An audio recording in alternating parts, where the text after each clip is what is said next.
Hello students, तो जैसे कि बेटा हमारा टॉपिक चल रहा था sexual reproduction in human beings, ठीक है। तो उसमें हमने मेल रिप्रोडक्टिव सिस्टम और फीमेल रिप्रोडक्टिव सिस्टम ये हो चुका था, ठीक है।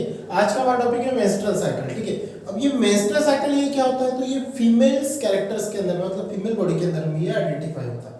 अब इनकी बॉडी के अंदर में क्या होता है, जैसे जैसे इनकी प्यूबर्टी बढ़ती है तो इनके बॉडी के अंदर में ड्यू टू एक सेल दैट इज ओसाइड ये हर मंथ रिलीज होता है, ठीक है। वो हमने सेक्सुअल रिप्रोडक्शन इन फीमेल हमने उसमें देखा था, ठीक है। अब उसके अंदर में क्या होता है कि ये जो प्रोसेस होती है ये रिपीटिंग होती है इनके बॉडीज के अंदर में, और इनको जो रिपीटिंग होता है साथ में इसके साथ में 4 प्रकार के हार्मोन्स भी उनकी बॉडी के अंदर में प्रेजेंट होते हैं। तो हम देखते हैं अबाउट मेंस्ट्रुअल साइकिल एक्चुअली होता क्या है। तो एग्जाम में इसके ऊपर रिलेटेड 3 मार्क्स का क्वेश्चंस आता ही है, थोड़ा सा ध्यान में रखना, ठीक है। फर्स्ट पॉइंट अगर हम देखते हैं तो female reproductive system undergoes some changes at puberty. तो जैसे जैसे ह्यूमन के अंदर में जो फीमेल रिप्रोडक्टिव सिस्टम होता है उसके अंदर में जैसे जैसे उनकी प्यूबर्टी होती है मतलब एज बढ़ती है तो कुछ चेंजेस उनके अंदर में ऑकर्स होते हैं and those changes repeat at the interval of, और वही चेंजेस रिपीट होते हैं at the interval of 28 to 30 days. मतलब 28 से 30 दिन के बाद में वही रिपीट चेंजेस उनके बॉडी में आपको दिखाई देते हैं, तो वो साइकिल को हम बोलते हैं मेंस्ट्रुअल साइकिल, ठीक है। Such repetitive changes are called as a menstrual cycle. समझ में आया कि जो सेक्सुअल रिप्रोडक्शन के अंदर में फीमेल रिप्रोडक्टिव सिस्टम है उनकी बॉडी के अंदर में सेक्सुअल कैरेक्टर्स चेंजेस होते हैं due to period of 28 to 30 days. These repeating changes is called as a menstrual cycle, ठीक है। Second point, menstrual cycle is controlled by 4 hormones। अब ये जो menstrual cycle फीमेल बॉडी के अंदर में आपको दिखाई देती है तो वो 4 हार्मोन से उसको कंट्रोल किया जाता है। जैसे पहला अगर हम हार्मोन देखते हैं तो बेटा follicle stimulating hormone that is FSH, उसे क्या बोलते हैं FSH, मतलब फॉलिकल स्टिमुलेटिंग हार्मोन। दूसरा है luteinising hormone that is LH, ठीक है। पहला कौन सा FSH, दूसरा LH that is luteinising hormone. तीसरा अगर देखते हैं तो एस्ट्रोजन, और चौथा होता है प्रोजेस्टेरॉन। तो ये आपको पूछ सकते हैं एमसीक्यूज के लिए कि भैया जो मेंस्ट्रुअल साइकिल होती है ये कौन से 4 हार्मोन से कंट्रोल होता है। तो फर्स्ट ऑफ ऑल ध्यान में रखना फॉलिकल स्टिमुलेटिंग हार्मोन, दूसरा ल्यूटेनाइजिंग हार्मोन, तीसरा एस्ट्रोजन और चौथा प्रोजेस्टेरॉन, ठीक है। अब द ओव्यूम होते हैं, ओव्यूम मतलब जो एग सेल होते हैं जो अंडपेशी होती है, इज नॉट फर्टिलाइज। अगर कुछ एग सेल अगर ये फर्टिलाइज नहीं होती है तो कुछ फर्टिलाइज होती है तो कुछ अनफर्टाइल होती है दैट इज एग सेल। अगर मान के चलो कुछ ओव्यूम मतलब एग सेल्स के अंदर में ओव्यूल्स के अंदर में एग सेल अनफर्टिलाइज है, द कॉर्पस ल्यूटेनम डीजनरेट, जो कॉर्पस ल्यूटेनम नाम का सब्सटेंस होता है उसे फिर से क्या करता है degenerate and transfer into the corpus albicans. तो उसके अंदर में फिर से वापस उसको क्या करता है जो अनफर्टाइल होता है कॉर्पस एल्बिकस के अंदर में फिर से उसको फर्टाइल होने के लिए वापस भेज दिया जाता है, ठीक है।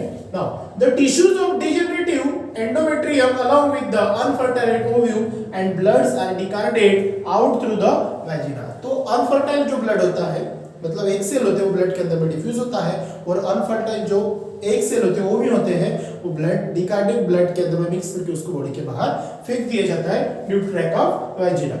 सो ब्लीडिंग कंटिन्यूज अप्रोक्सीमेटली। अब जो ब्लीडिंग होती है जो अनवांटेड ओव्यूम एक सेल उसके अंदर में अनफर्टाइल ब्लड से मतलब एक सेल उसके अंदर में मिक्स करके जो ब्लीडिंग फॉर्म बॉडी के बाहर होता है वो जो पीरियड का टाइम होता है वो चलता है बेटा bleeding continuous approximately 4 to 5 days, और वो प्रोसेस को बोलते हैं मेंस्ट्रुएशन। क्या बोलते हैं उसे मेंस्ट्रुएशन। जो unwanted bleeding 4 to 5 days female body के बाहर उसको थ्रोन आउट किया जाता है that is called menstruation. After the period of menstruation, जब ये पीरियड ऑफ मेंस्ट्रुएशन हो जाता है मतलब अनफर्टाइल जो एक सेल है बॉडी के बाहर उसे रिमूव कर दिया जाता है due to 4 to 5 days. After 5 days क्या होता है the period of menstruation on 5th days the menstrual cycle of endometrium start to regenerate. तो फिर एंडोमेट्रियम ग्लैंड जो होती है फिर से उसको रीजनरेट करने के लिए शुरुआत कर देती है, स्टार्ट हो जाती है। Now this developing follicle secrets estrogen, और उसके बाद में क्या होता है तो एस्ट्रोजन नाम का जो हार्मोन होता है वो वहां पे सीक्रेट्स होना शुरू होता है। जैसे ही वो एस्ट्रोजन नाम का हार्मोन सीक्रेट हुआ under the effect of which endometrium of the uterus start the develop, और वो किसके अंदर में स्टार्ट होना शुरू हो जाता है यूटेरस के अंदर में उसको स्टार्ट करना शुरू हो जाता है। लेकिन कब, जब एंडोमेट्रियम ने क्या किया मेंस्ट्रुअल साइकिल कंप्लीट होने के बाद वो प्रोसेस रीजनरेट करना शुरू किया। उसी के बाद ये क्या होता है, एस्ट्रोजन जो हार्मोन है अपना काम करना शुरू कर देता है। किसके अंदर में, यूटेरस के अंदर में।